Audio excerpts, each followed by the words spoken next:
Welcome to Thought for November the 10th.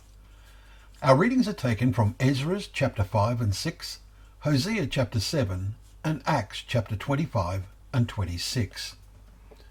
And our thought is, for this has not been done in a corner. When Paul testifies to his faith and actions before King Agrippa, he said some particularly interesting things. Luke, who records these, was evidently an eyewitness to these events and to all that was said. For the first verse of Acts 27 continues to use the word we. Paul reflects back on the events following the resurrection of Jesus and his own conversion outside Damascus. Festus interrupts him. "Paul, you are out of your mind," chapter 26 and verse 24. To which Paul responds, "I am not out of my mind, most noble Festus, but I am speaking true and rational words. For the king knows about these things, and to him I speak boldly. For I am persuaded that none of these things has escaped his notice, for this has not been done in a corner." Verses 25 and 26.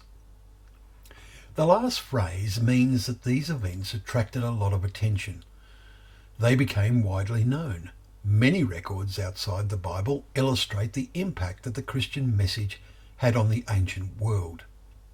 The message spread with so much rapidity that there were so many Christians in Rome 35 years after Christ's resurrection that the evil Emperor Nero persecuted them ferociously in trying to pin the blame on them for the great fire in Rome in AD 64.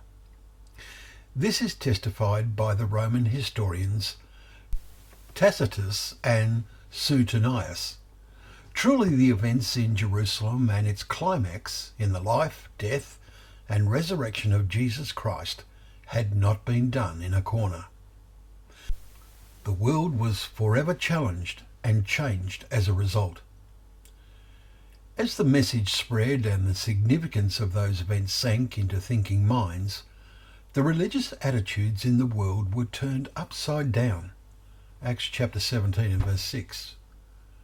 Tragically, in the following centuries, there were increasing efforts to change the message by Greeks and Romans to fit in with their own religious convictions, such as their belief in that the human soul is immortal. But the original true message is still believed by those who read their Bibles diligently.